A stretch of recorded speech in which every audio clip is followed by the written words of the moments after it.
Islam, Dega Shkup, ju prezanton emisionin Gjurmëve të dashurit tonë.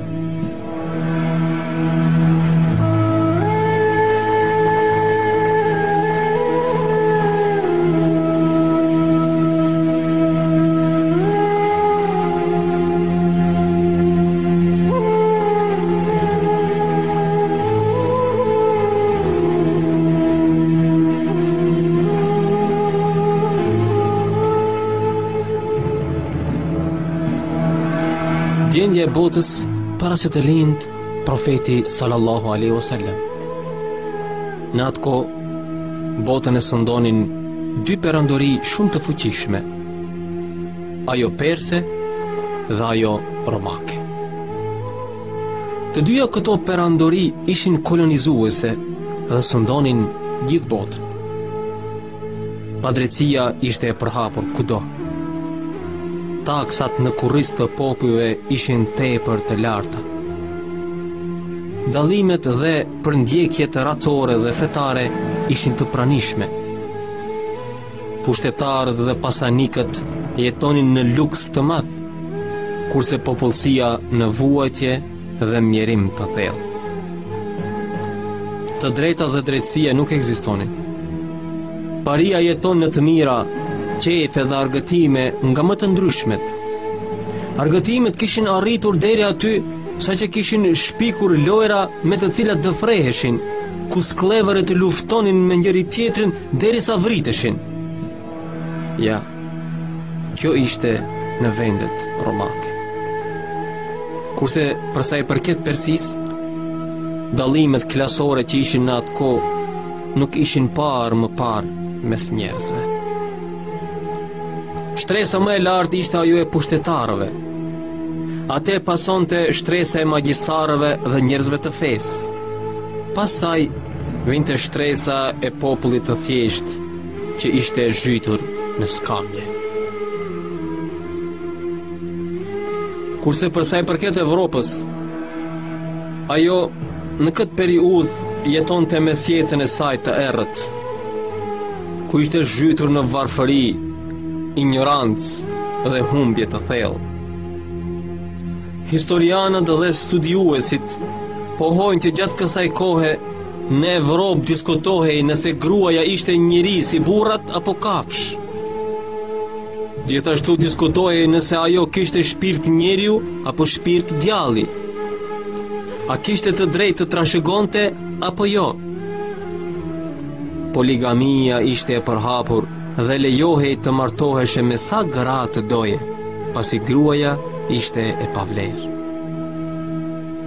Një nga historianët anglez, Els, thot: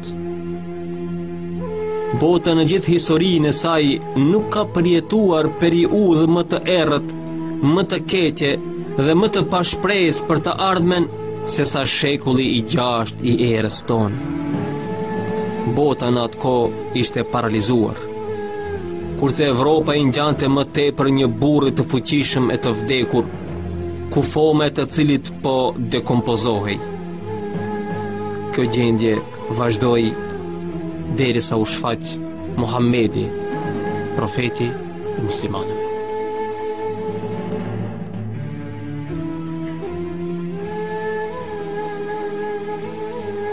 E gjitha kjo na bën të bëjmë një pyetje. Vallë, profeti sallallahu alaihi wasallam e kishte më vështirë apo e kemi neve sot më vështirë?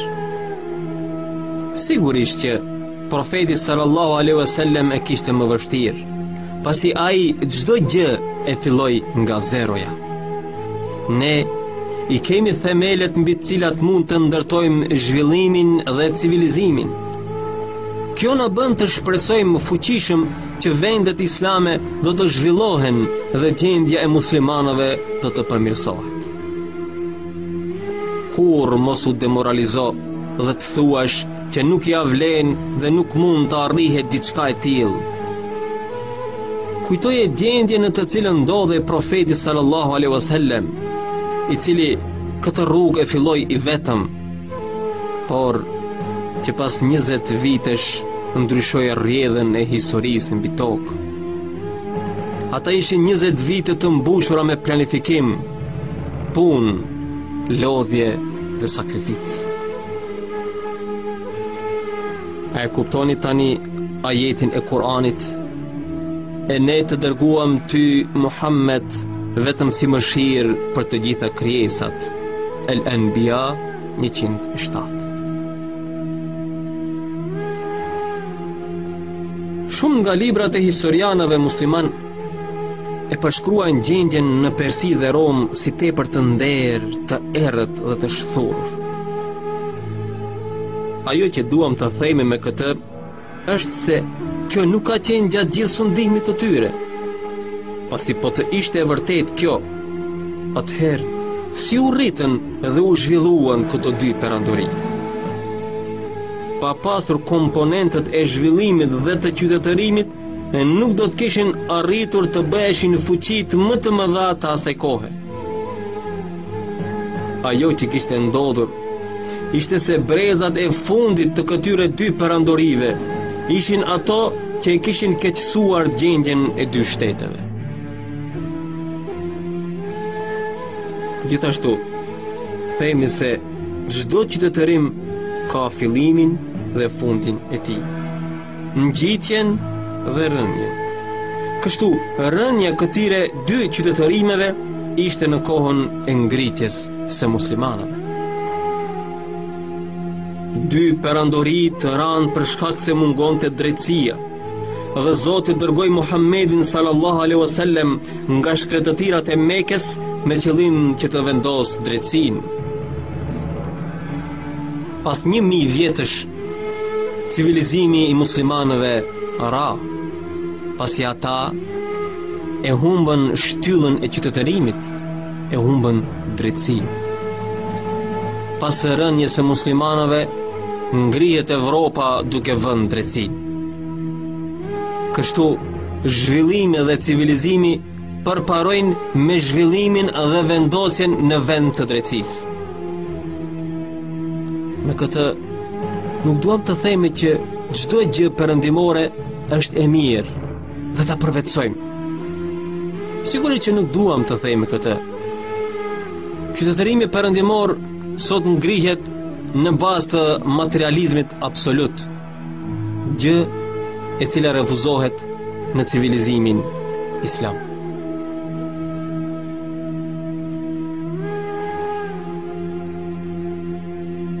Ajo që duam të theksojmë në këto rreshta është se nëse do e shohim civilizimin perëndimor si diçka komplet të errët, me këtë sikur duam të nxisim konflikte mes civilizimeve dhe popujt në vend që t'i shtyjem drejt zhvillimit, i shtyjem drejt përplasjes dhe shkatërrimit.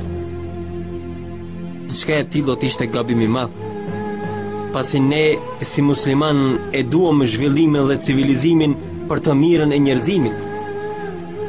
Për këtë, në Kur'an nuk gjen një fjalë të vetme e cila nxit konflikte qytetërimesh. Aty do të gjesh gjithmonë fjalë të tilla që tregojnë konkurrencë dhe jo konflikte. Allah i madhërisëm në Kur'an thotë: dhe sikur Allahu të mos i mbronte njerëzit me prej disa tjerëve, do të shkatërrohej tokë. Al-Bekare 251. Dhe kjo nxitje është konkurrencë. Me sa përmendëm në këto minuta, duam të themi që qëllimi ynë nuk është të shkatërrojmë qytetërimin perëndimor, por të ngrejmë dhe të ndërtojmë edhe ne qytetërimin tonë. Gëndëshilli arabik para lindjes së profetit sallallahu alaihi wasallam përbëhej nga fise, të cilët ishin në luftë të pandërprerë me njëri tjetrin. Ata jetonin të përçarë në luftëra dhe urrëti. Në luftëra dhe urrëti. Banditët që plaçkitnin karavanët dhe merrnin në robër të rinj dhe fëmijët, duke i shitur në vende të tjera, kishin mbushur rrugët. Padrejtia dhe frika sundonin kudo. Një poet i asaj kohe në disa vargje thekson këtë: madje nxit për padrejtësi dhe dhunë. Nëse nuk gjejmë tjetër kënd, sulmojmë Bekrin, vëllain ton. Kush nuk sulmon të tjerët, nga të tjerët do të sulmohet. Pra, shihet qartë se reklamohej dhuna dhe keqja.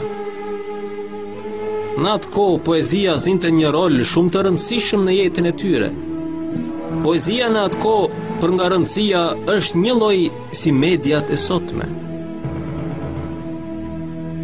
Kurse sa i përket gjendjes së fesë, atë e shohim tepër të mirë. Vetë Qabja ishte e rrethuar nga 360 idhuj të ndryshëm. Donjëherë, kur nuk kishin idhuj të gëdhendur, merrnin një shkëmb në formë katrori, e quanin Zot dhe adhuronin. Madje shpesh herë, kur udhëtonin në shkretë të tirë dhe nuk e merrnin dot me vete idhullin, gjatë pushimit merrnin ndonjë gur dhe e quanin në Zotin e tyre dhe adhuronin derisa të ktheheshin në shtëpi të Zotit tjetër. Një ngjarje e tillë tregohet për Omer bin Khattabin, i cili një herë në udhëtim nuk e kishte marrë idhullin e tij. Nga që nuk kishte gjë tjetër, hurmave që kishte marrë me vete, u dha formën e një idhulli dhe filloi të adhuroj si Zot. Më pas e mori uria dhe me që nuk kishte se ç'të haj, filloi të haj Zotin prej hurmave. Kur e pyetën pasi u bë halife, sa nuk kishit mend që bëni diçka të tillë, ai u përgjigj: po, kishim mend, por nuk ishim të udhëzuar.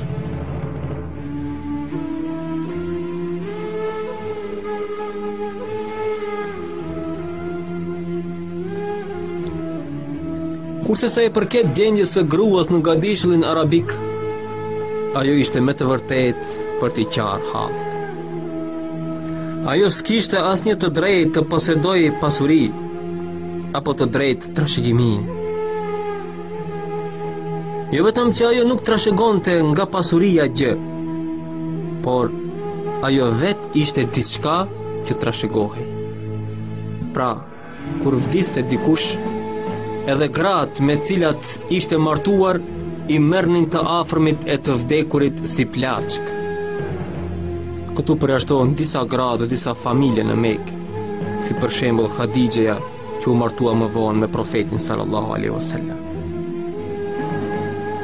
Jo vetëm kaq, por mes arabëve ishte e përhapur edhe groposja përse gjalli e vajzave, saqë një nga shokët e profetit sallallahu alaihi wasallam qante pasi kishte pranuar Islamin, për shkak se kishte groposur të gjallë 7 vajza të tij. Madje ata e prisnin vajzën derisa arrinte moshën 7-8 vjeçare dhe e gropostin. Kjo bëhej me qëllim që ta shfrynin dufin dhe inatin që kishin për vajzat. Madje kur burri dilte nga shtëpia për ta groposur, i thoshte gruas: "Zbukuroje, se dua ta marr për vizitë te xhaxhai i saj."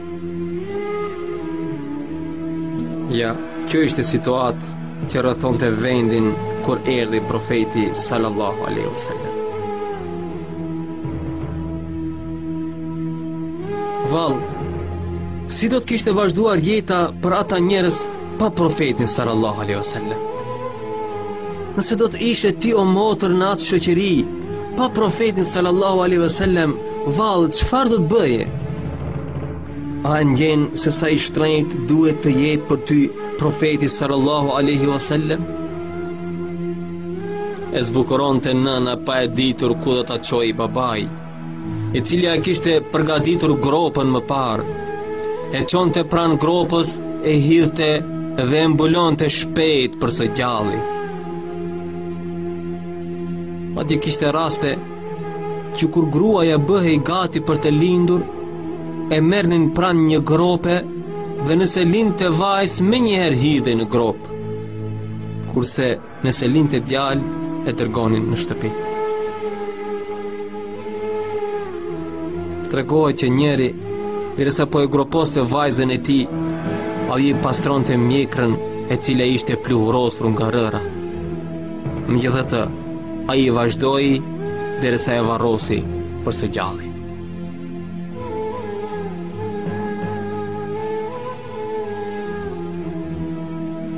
Gjendjen e këtyre njerëzve derisa i lindte vajzë ne përshkruan Kur'ani, ku thotë: kur ndonjëri prej tyre lajmërohet me lindjen vajzë, fytyra e tij prishet dhe bëhet plot mblef.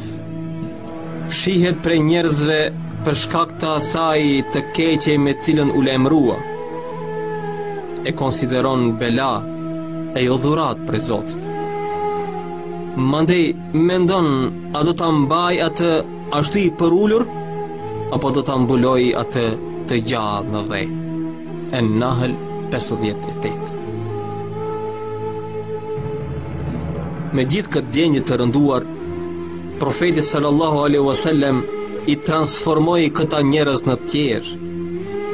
Pasi u dërgua si profet, ai njëherë u thoshte shokëve të tij: kush ka 3 vajza, i edukon, i mëson dhe tregohet i mëshirshëm me ta, ka fituar xhenetin. Një nga muslimanët që me sa duket kishte 2 vajza, qohet dhe e pyet: o i dërguari i Allahut, po nëse dikush ka vetëm 2 vajza, a e arrin këtë shpërblim? Edhe sikur të ketë 2, ja kthen profeti sallallahu alaihi wasallam. Një musliman tjetër që me sa duket kishte vetëm 1 vajzë, qohet dhe i thot: o i dërguari i Allahut, po ai që ka vetëm 1 vajzë? Profeti sallallahu alaihi wasallam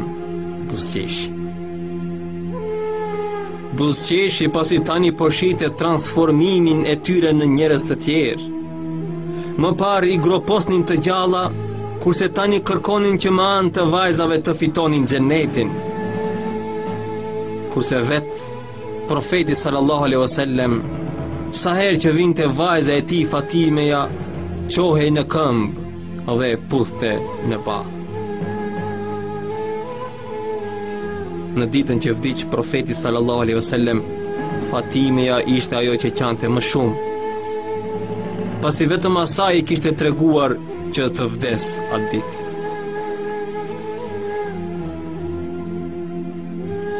Kjo ishte gjendja e botës dhe e gadishullit.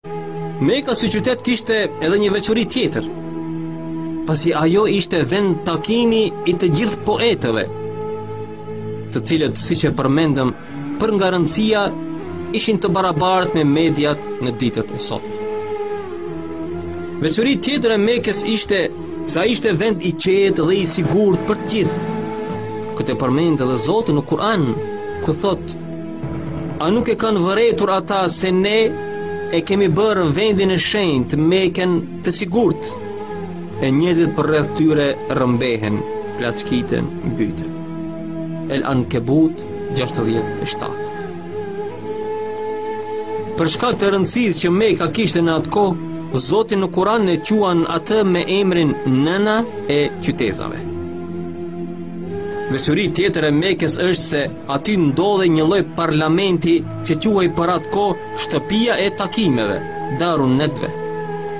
Në këtë parlament të vogël bënin pjesë kryetarët e fiseve ku vendosnin për problemet që u dinë. Nga këto që përmendëm rreth Mekës, duket që situata është e qetë dhe se profeti sallallahu alaihi wasallam do ta ketë më vështirë. Ajo që edhe më shumë e vështirësonte çështjen ishte se Qabja ishte rrethuar nga 360 idhuj, ku çdo fis arab kishte idhullin e tij. Kjo kishte ardhur si rrjedhojë e nevojës së kurejshëve për të lëvizur lirisht me karavanët e tregtisë në gjithë gadishullin, pa pasur frikë nga fiset tjera. Prandaj, kurejshët kishin nënshkruar marrëveshje me këto fise që t'i mbronin gjatë udhëtimeve tregtare. Kundrejt kësaj, Kureshët u jepni një far autoriteti dhe pozite në çështjet fetare. Kjo duke I lejuar të vendosni një idhull të tyre si për Qabes. Idhujt në Qabe vendoseshin sipas rëndësisë së fisit që përfaqësonte çdo idhull. E gjitha kjo më tepër se çështjet fetare, siç e shohim, ishte çështja ekonomike. Kureshët me të vërtetë I adhuronin idhujt. Por shkaku që I mbronin me fanatizëm nuk ishte se ishin idhuj, por sepse me ekzistencën e këtyre idhujve siguronin lëvizje të lirë në gjithë gadishullin arabik. Nëse do pranonin që t'i hiqnin idhujt, kjo do të thoshte që marrëveshjet e lidhura me fiset do të prisheshin dhe nuk do të lëviznin dot të lirë në tregti. Ajo që kishte bërë shejtani ishte se çështjet e adhurimit të idhujve u kishte ndërthurur me interesa ekonomike. Nëse ata do të pranonin që idhujt as nuk të bëjnë dobi dhe as nuk të sjellin dëm, ai u kujton interesat ekonomike, me të cilat u bën më të vështirë pranimin e të vërtetës. Ashtu siç e ka bërë këtë lojë me Kureshët më parë, shejtani e bën edhe me neve në ditët e sotme. Ti vendos interesat e tua në një anë dhe të drejtën në anën tjetër. Megjithse ti e di se cila është e drejta, e di se rushfeti është haram, ai të nxjerr para syve interesat dhe dëshirën për të pasur një jetë më të mirë dhe të rehatshme. Kështu, njerëzit bien brenda këtij kurthi dhe e pranojnë rushfetin. Kurani na e përshkruan përgjigjen që I dhan Kureshët profetit sallallahu alaihi wasallam rreth besimit në një Zot dhe thot: ata thanë, nëse ne ndjekim rrugën e drejtë së bashku me ty, ne me të shpejt do të jemi të dëbuar prej vendit ton. El-Qasas 57. Pra, ata e pranonin që ajo që thoshte profeti sallallahu alaihi wasallam ishte e vërtetë, por problemi qëndronte tek interesat ekonomike që kishin me fiset tjera. Megjithatë, Zoti u kthej në të njëjtin ajet dhe u thot: po nuk u siguruam ne atyre një vend të shenjtë të sigurt? El-Qasas 57. Në një rast Ebu Gjehli I tha profetit sallallahu alaihi wasallam: o Muhammed, a pretendon se je I dërguar? Po, ja ktheu profeti sallallahu alaihi wasallam. O Muhammed, I tha përsëri Ebu Gjehli, nëse e di që thua të vërtetën, do të ndiqja, por ti je gënjeshtar.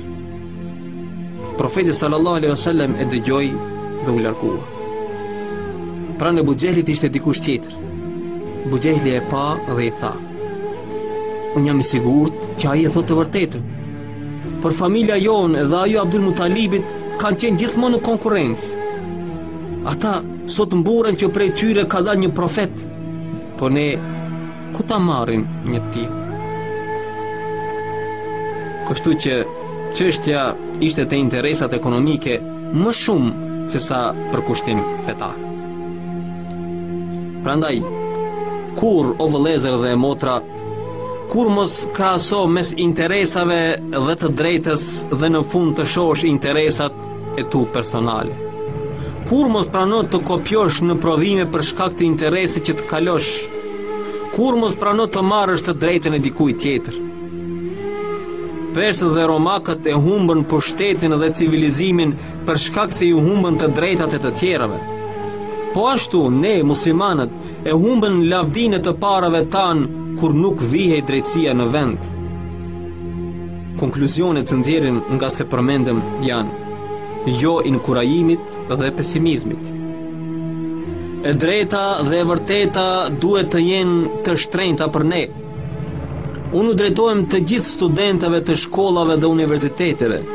Nëse e gjithë bota shikon interesin e saj duke anashkaluar të drejtën, ju mos e bëni këtë. E drejta duhet të jetë gjëja më e shtrenjtë për ju. Le ta pyesim veten secili prej nesh: a ja vlen që të braktisim atë që është e drejtë për shkak të interesave të mia personale? Vallë, sa herë ke peshuar mes interesave të tua dhe drejtësisë. O ju gazetar, kur mos thoni që do vazhdojmë të prodhojmë programe si ato që shohim dhe dëgjojmë çdo ditë, për shkak se e gjithë bota ecën në të njëjtën rrugë. Ku është e drejta dhe e vërteta, vallë? Pa ato të rinj që do të devijojnë dhe shthuren? Mos thuaj se me këtë ushqehem, por mendo për atë që është e drejtë.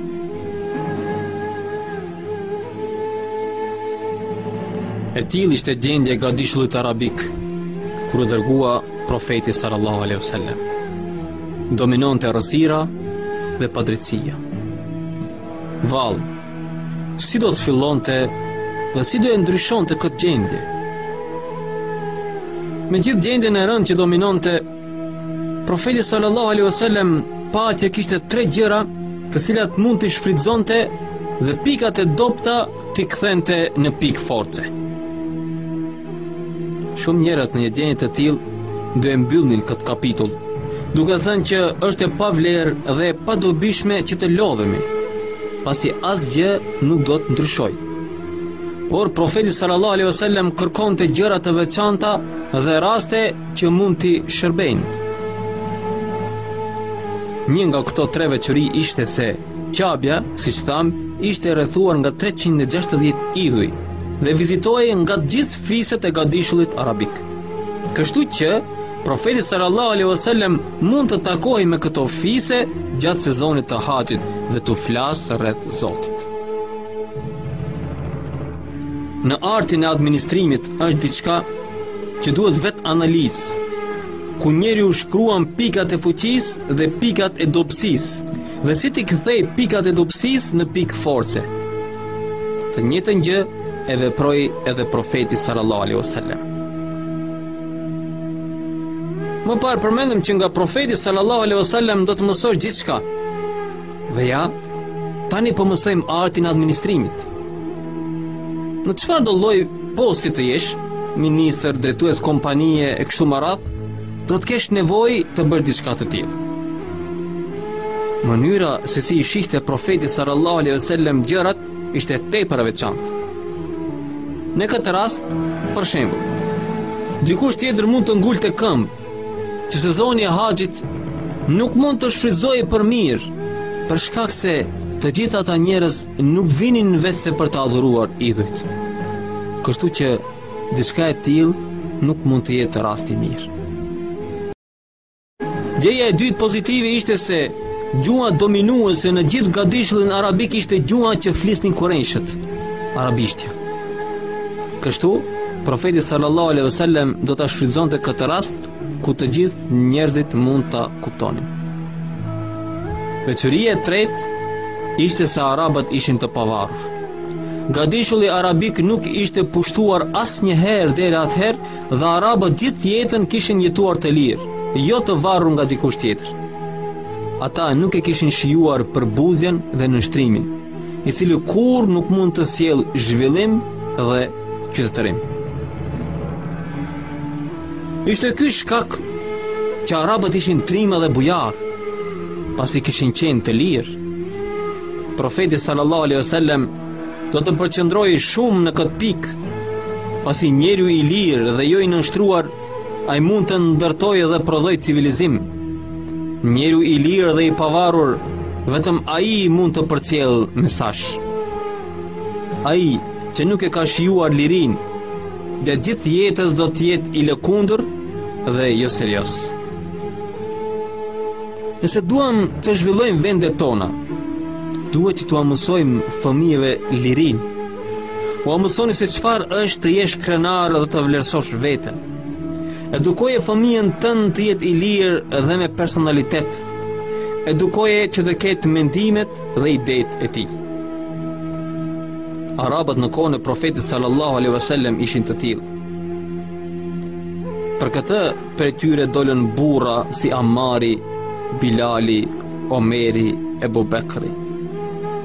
Kjo për shkak se ata ishin të lirë. Edhe ne duam që fëmijët tanë të edukohen të tillë. Për këtë studimi i historisë së profetit sallallahu alaihi wasallam është shumë e rëndësishme. Ne nuk po tregojmë hadithe dhe ngjarje që i kanë ndodhur profetit sallallahu alaihi wasallam, por po prekim nervin e këtyre ngjarjeve dhe thelbin e tyre. Le të shohim se si profeti sallallahu alaihi wasallam i edukonte dhe fëmijët jenë të lirë dhe krenar me veten e tyre. Profeti sallallahu alaihi wasallam ishte një ditë i ulur dhe rreth tij ishin të ulur shokët e tij. Në krahun e djathtë të profetit sallallahu alaihi wasallam ishte ulur një djalë 10 vjeçar. Në qenë se ishin të etur, dikush solli një enë me ujë dhe ia dha profetit sallallahu alaihi wasallam. Profeti sallallahu alaihi wasallam e mori enën dhe me që ishte tradit që të fillonte nga e djathta, duhej në fillim të jepte të pi djalit 10 vjeçar. Profeti sallallahu alaihi wasallam e pyeti djalin: "A më lejon që fillimisht të filloj me më të mëdhenjt?" Djali ja ktheu: "Jo.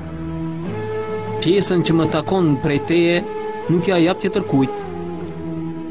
Profeti sallallahu alaihi wasallam shikon drejt burrave të tjerë dhe u thot: "Kjo është e drejta e tij, kështu që me të do të filloj."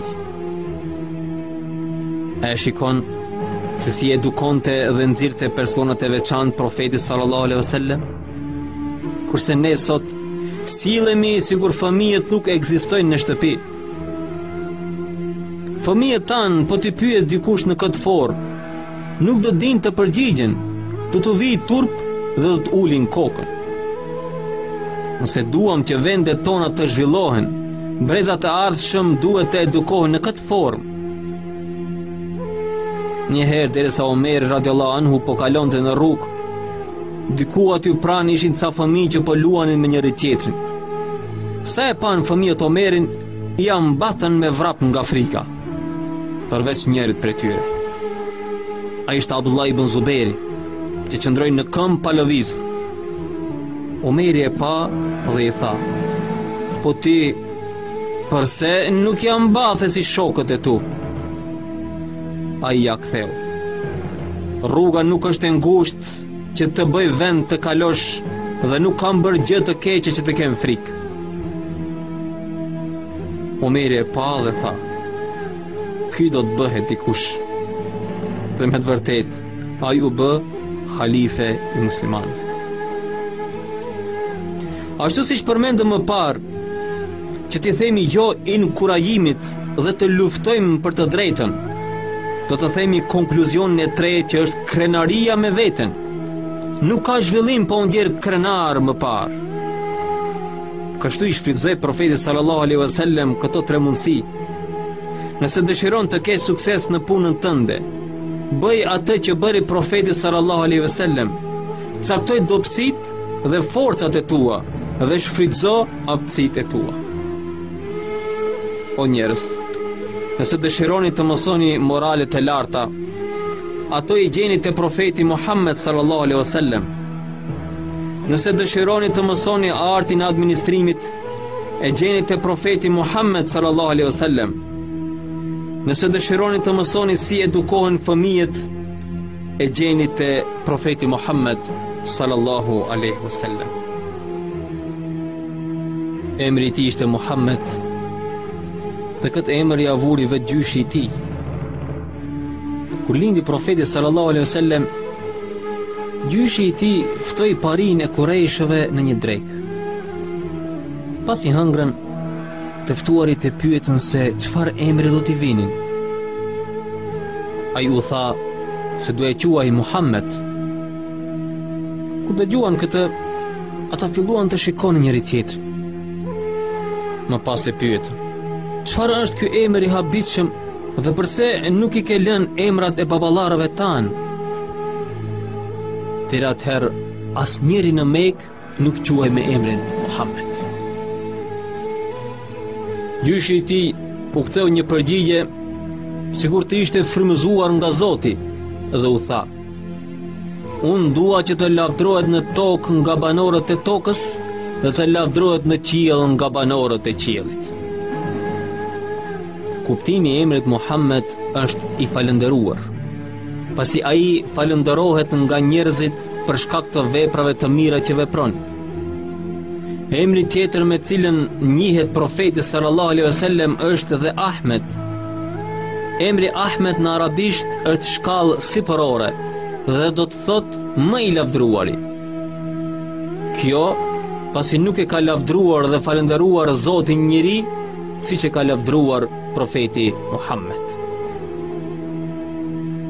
Diçka tjetër të habitshme e shohim edhe në Ungjil, ku ai quhet me emrin Ahmed. Shkaku që quhet Muhammed dhe jo Ahmed në Ungjil është se ai falenderon Zotin fillimisht, pastaj e falenderojnë atë njerëzit. Kështu ai quhet Ahmed për shkak se lavdron dhe falenderon Zotin, dhe quhet Muhammed për shkak se njerëzit e falenderojnë atë. Emri i tij ka të bëjë dhe me cilësitë e atij që është i gatshëm të ofrojë njerëzimit qytetërim. Ai nuk mund të jetë i ashpër dhe i vrrullshëm. Ashtu si shohim sot shumë të rinj të cilët sapo dëgjojnë diçka jo të mirë, acarohen dhe nuk dinë ç'të bëjnë. Jo. Personaliteti i atij që do zhvillimin dhe ndërton civilizim nuk mund të jetë i tillë. Që të jesh i lavdëruar duhet të jesh i qetë dhe i sigurt në vetvete. Kështu që ai që dëshiron të ndërtojë civilizim duhet që të ketë personalitet si të profetit Muhammed sallallahu alaihi wasallam. Shumë njerëz, sidomos sportdashësit, po ti pyesësh për emrat e plotë të lojtarëve më të shquar, të përgjigjen me njëherë. Po emrin e profetit Muhammed sallallahu alaihi wasallam vallë sa prej nesh e din të plot?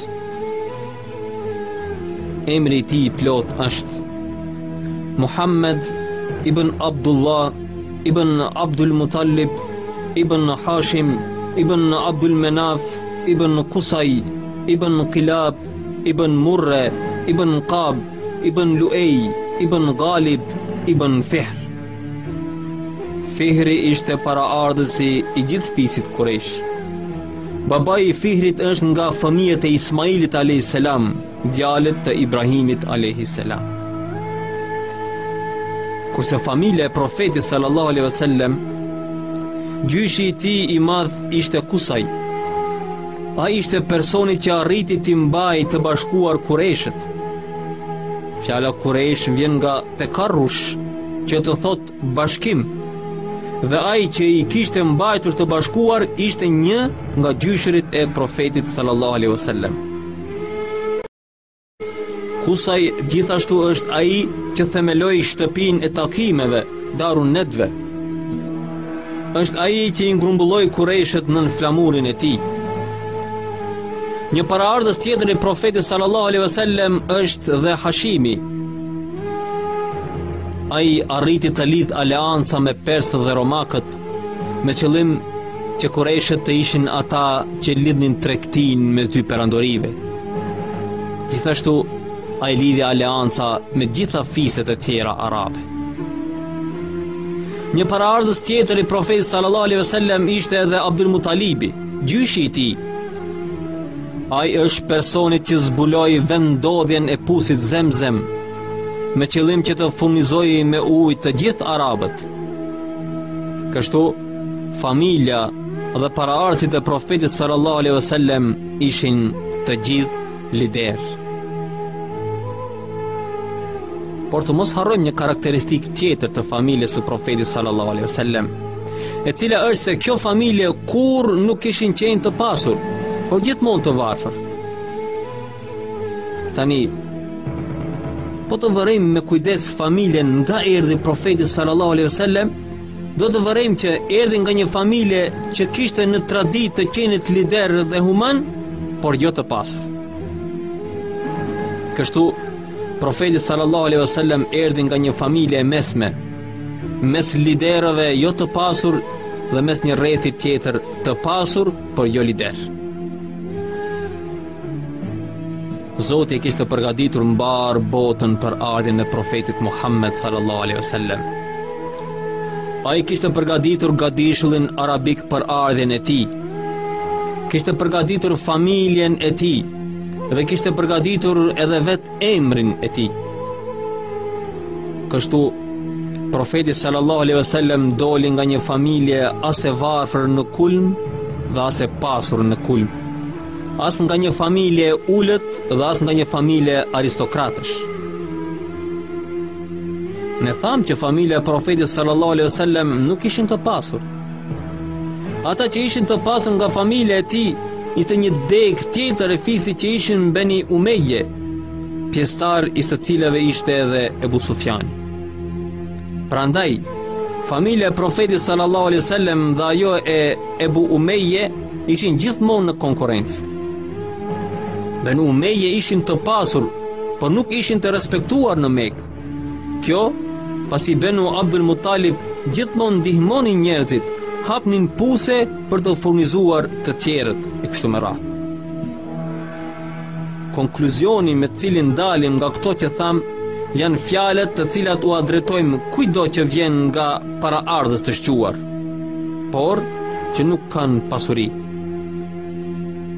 Kur mos i braktisni vlerat tuaja.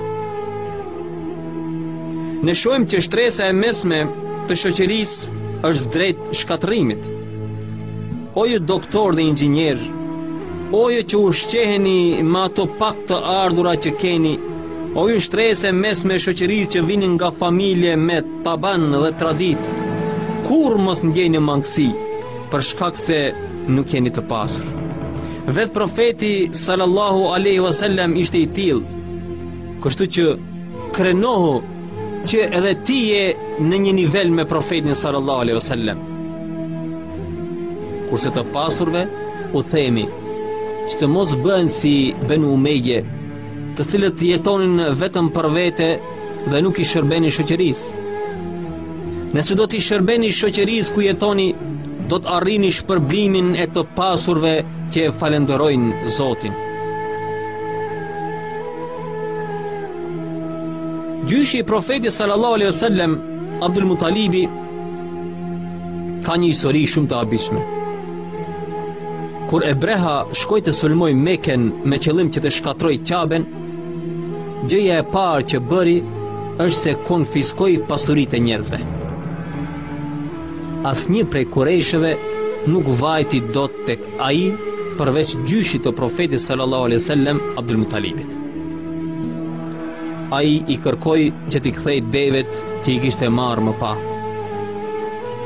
Ebrea filloi të qesh me të madhe kur e dëgjoi dhe i tha: "Unë mendova se ke ardhur të më lutesh për Qaben, kurse ti vjen dhe më kërkon bagtit." Abdul Muttalibi ja ktheu: "Unë jam pronar i deveve, kurse Qabja ka pronarin dhe Zotin e saj që e mbron. Ti kur nuk mund të shkatërosh atë." Me këtë, a ishte i vetmi që qëndroi para Ebrehas.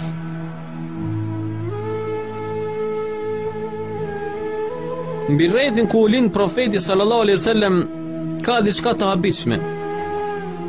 Allah i Madhërisht në Kur'an për këtë thot: "Juve ju erdhi i dërguar nga lloji juaj." Et-Tobe 128. Nga mesi juaj do thot nga njëjta shoqëri dhe njerëz. Po të shohim profeti sallallahu alaihi wasallam kishte lidhje farefisnore me gjithë arabët. Le ta sqarojmë këtë pikë më shumë. Gjyshi i tij Kenan ishte me prejardhje nga Jemeni. Gjyshi i tij Ibrahimi alayhis salam ishte nga Iraku. Dhe gjyshja e tij Haxheria ishte nga Egjipti. Vetë profeti sallallahu alaihi wasallam ishte nga Mekë, por jetoi në Medinë. Gjithashtu në Medinë ai kishte edhe dajellarët. Gjyshi i tij Hashimi është varrosur në Gaza, saqë edhe sot njihet me emrin Gaza e Hashimit. Nipërit e tij jetuan në Jordan dhe Arabin perëndimor. Ummu Ejmen, një nga gjithdhënëset e tij, ishte nga Sudani, kurse Halime El Sadije, gjithdhënësja e parë, ishte nga Shkretia. Vendi që mbeti pa u përmendur, me cilin nuk kishte lidhje profeti sallallahu alaihi wasallam, është Shami.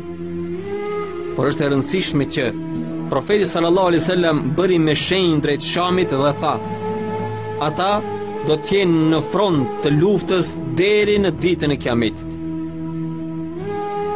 Gjithashtu, nëna e profetit sallallahu alaihi wasallam derisa po e linte, shikon një dritë e cila arrinte deri në Sham. Profeti sallallahu alaihi wasallam u lind mëngjesin e ditës së hënë me 12 Rabiul Awal, që korrespondon 20 prill të vitit 570. Lindja e tij ishte 50 ditë para ndodhisë kur Zoti e shkatërroi ushtrinë e Ebrehas. Ebreha kishte ardhur me ushtrinë e tij dhe elefantin për të shkatruar Ka'ben. Ai ndodhi në mes të maleve të Mekës, i gatshëm për të shkatruar Ka'ben, dhe askush nuk ndodhi përballë tij për ta penguar. Në këtë kohë, Zoti dërgon zogj me emrin e Babil. Çdo zog mbante në sqepin e tij nga një gur të vogël, të cilin e hidhnin sipër ushtrisë e Ebrehas. Çdo gur binte mbi ushtarët e tij duke i djegur trupin. A nuk e ke parë se ç'bëri Zoti yt me poseduesit e elefantit? A nuk u bëri përpjekjen e tyre të dështuar? Dhe ai kundër tyre lëshoi shpend që vinin tuf dhe i gjuanin ata me gur nga baltë e gurëzuar. Dhe ata i bëri si gjeth i grimcuar. El-Fil 1:5. Vetë Allahu e kishte caktuar që profeti sallallahu alaihi wasallam të lindë në të njëjtin vit kur u shkatrua ushtria e Ebrehas. Kjo bëhej pasi Kureshët interesat e tyre ekonomike i kishin të lidhur me idhujt e vendosur rreth Ka'bes, dhe për këtë i madhëronin ata. Kurse kur ndodhi ngjarja e elefantit, Kureshët e transmetuan ashtu siç ndodhi, pasi e pan me sytë e tyre se si ndodhi dhe u ndikuan prej saj. Ata nuk thoshin dot se këtë e bën idhujt e tyre Lat dhe Uza, por thonin që Zoti është ai që e mbrojti Ka'ben. Kështu që kur lindi profeti sallallahu alaihi wasallam dhe gjatë kohës që ishte fëmijë, tregohej kjo histori nga të gjithë. Imagjinojeni profetin sallallahu alaihi wasallam në moshën 5-6 vjeçare.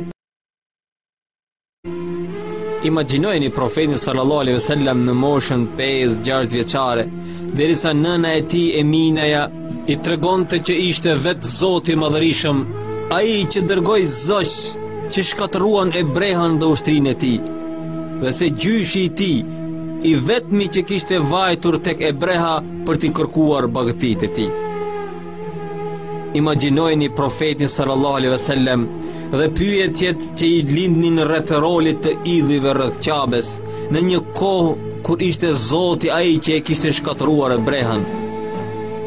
Që atëherë kuptonte që këta idhuj nuk ishin gjë tjetër veç se falsifikim i realitetit. Psikologët pohojnë që realitetet zënë vend në mendjen e fëmijës deri në moshën 6 vjeçare. Për këtë, u tregoni aty realitetin edhe të vërtetën me qëllim që të jenë të suksesshëm. A e kuptoni tani se përse Zoti zgjodhi këtë vit, vitin e lindjes së profetit sallallahu alaihi wasallam? Ishte kjo e vërtet që zuri vend në mendjen e profetit sallallahu alaihi wasallam. Sa që kur u rrit dhe para se të bëhet profet, i shkoi dikush derisa shiste dhe blinte dhe i tha: a betohesh në Lat dhe Uzan? Profeti sallallahu alaihi wasallam ja ktheu: nuk i njoh për zota që të betohem në ta. Këtë e dinte nga ngjarja e elefantit. Vetë sa përmendëm, ngjarja e elefantit ka dhe një tregues tjetër të veçantë. Ajo tregon që ngjarjet e mëdha që tronditin vendin bëjnë që të dalin më pas njerëz gjenial. unë u them të rinjve që kjo kohë në të cilën jetojmë është koha e shfatjes së njerëzve të mëdhenj. Kjo pasi që nga 11 shtatori 2001 dhe deri tani po jetojmë ngjarje shumë të mëdha. Profeti sallallahu alejhi ve sellem doli pas ngjarjes së elefantit, pasi ishte koha që shfaqeshin njerëzit e mëdhenj. Unë përsëris dhe them që kjo kohë është kohë e shfaqjes së njerëzve të mëdhenj, prandaj duhet të përgatitemi. Nuk do të jenë të mëdhenj që do të shkatrojnë tokën, që do të vrasin kudo shkelin, por do të jenë të mëdhenj që e mëshirojnë këtë tokë. Do të jenë të mëdhenj që i kthejnë tokës paqen që i mungon. Ky është civilizimi të cilin synojmë të arrijmë. Ajo që mbeti pa përmendur nga lindja e profetit sallallahu alejhi ve sellem është se lindja e tij ishte shumë e zakonshme. Thjesht ishte një nën shtatzan që lindi një fëmijë. Pra nuk ishte mrekulli në këtë mes. Nuk ishte si lindja e Isait alayhis salam. Lindja e Isait alayhis salam ishte një mrekulli. Po kështu mrekulli ishte edhe lindja e Musait alayhis salam, pasi u hodh i porsa lindur në lum. Kurse lindja e profetit Muhammed sallallahu alaihi wasallam ishte më se normale dhe e zakonshme. A nuk do të ishte më mirë që të ndodhnin gjëra të pazakonshme dhe mrekulli? Por jo.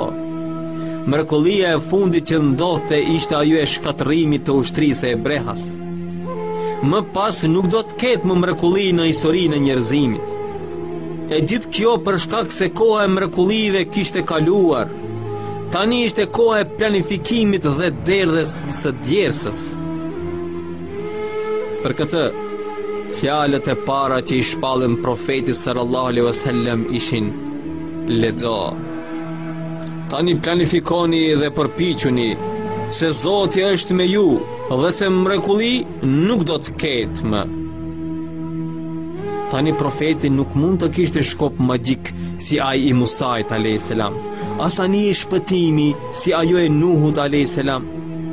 Mrekullia e fesë së tij do të ishte te ndjekësit e saj. Mrekullia do të jesh ti o musliman që i dëgjon këto fjalë. Mrekullia do të jenë ata burra dhe ato gra që besojnë thellësisht në Zot, që vendosin të përmirësojnë jetën në tokë dhe jetojnë për të arritur këtë qëllim. Prandaj, lindja e tij nuk ishte mrekulli. Është për të habitur me disa njerëz, të cilët nga dashuria për profetin sallallahu alejhi wasallam, kur festojnë ditëlindjen e tij, në këto raste thonë gjëra që nuk kanë ndodhur në të vërtetë. Për shembull, thonë që vitin që lindi profeti sallallahu alejhi wasallam, të gjithë gratë shtatzëna lindën djem. Përveç se nuk është e vërtetë. Kjo bie në kundërshtim me vendin që zë gruaja në Islam. Disa tjerë thonë që ditën që lindi profeti sallallahu alejhi wasallam erdhi Meriemja, nëna e Isait alayhis salam, dhe Asia për ta ndihmuar nënën e profetit sallallahu alejhi wasallam gjatë lindjes. Të gjitha këto nuk janë të vërteta. Sigurisht që ne e duam profetin sallallahu alejhi wasallam, e respektojmë dhe e lavdrojmë, por lindja e tij nuk u shoqërua me asnjë mrekulli. Lindja e tij ishte shumë normale dhe e zakonshme. Kjo me qëllim që ne të kemi mundësi ta ndjekim dhe të jetë për ne shembulli më i mirë për të ndjekur. Pyetja që lind nga këto që tham rreth mrekullive është: nëse themi që profeti sallallahu alejhi wasallam nuk ka pasur mrekulli, atëherë a nuk konsiderohet mrekulli nata e Isra dhe Mirajit, po ndarja e hënës? Ishte vërtet që profeti sallallahu alejhi wasallam i ndodhen mrekulli, por ishin mrekulli të cilat nuk i ndryshonin ngjarjet dhe rrjedhën e historisë. Nuk ishin mrekulli që shkaktonin një fitore vendimtare. Nuk ishin mrekulli si shkopi i Musait që hapte detin dhe kalonte Musai me popullin e tij. Nuk ishte mrekulli e cila zhdukte Brehan me ushtrinë e tij dhe të gjithë jobesimtarët. Të gjitha mrekulli që i ndodhen profetit sallallahu alejhi wasallam ishin mrekulli për t'u dhënë kuraj dhe fort besimtarëve. Israja dhe Miraxhi i ndodhi profetit sallallahu alejhi wasallam për t'i dhënë kuraj nga ajo që i ndodhi në Taif. Ndarja e hënës i ndodhi për të vërtetuar që ai është i dërguar prej Zotit. Por ato nuk ishin mrekulli që ndryshonin situatën dhe gjendjen. Gjendja dhe situata do të ndryshonin vetëm me përpjekjet e besimtarëve. Ata ishin mrekullia e vetme e profetit sallallahu alaihi wasallam. Me këto që themi, ne nuk duam që të mohojmë mrekullitë e ndodhura. Këtë e themi me qëllim që të jemi optimistë dhe të ndjekim përvojën e profetit sallallahu alaihi wasallam, me qëllim që të mos thot dikush që ai ka qenë i dërguar i Zotit dhe i shpallej Kurani, kurse neve nuk na shpallej gjë dhe nuk na ndodhin mrekulli. Kështu ne duhet të vazhdojmë të jetojmë në gjendje që jemi. Nëse do të ishte e pamundur të ndiqnim përvojën e profetit sallallahu alaihi wasallam, atëherë pse duhet ta tregojmë historinë e tij? Nëse do të ishte gjithçka mrekulli, atëherë askush nuk mund ta ndjek shembullin e tij. Profeti Muhammed sallallahu alaihi wasallam ishte profeti i fundit që do të vinte në tokë, dhe mrekullia e tij nuk do të ishte si mrekullia e Musait dhe Isait, e cila përfundoi me vdekjen e tyre.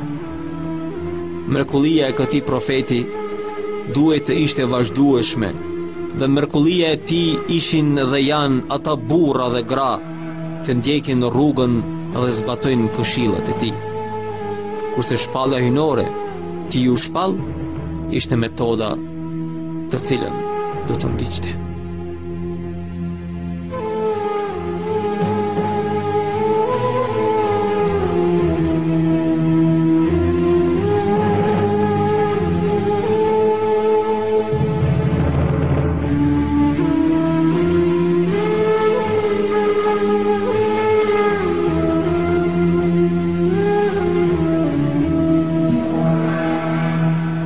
Autori tekstit Amr Khalid, lexoi Kenan Ismaili, ilustrimi artistik Florent Rustemi.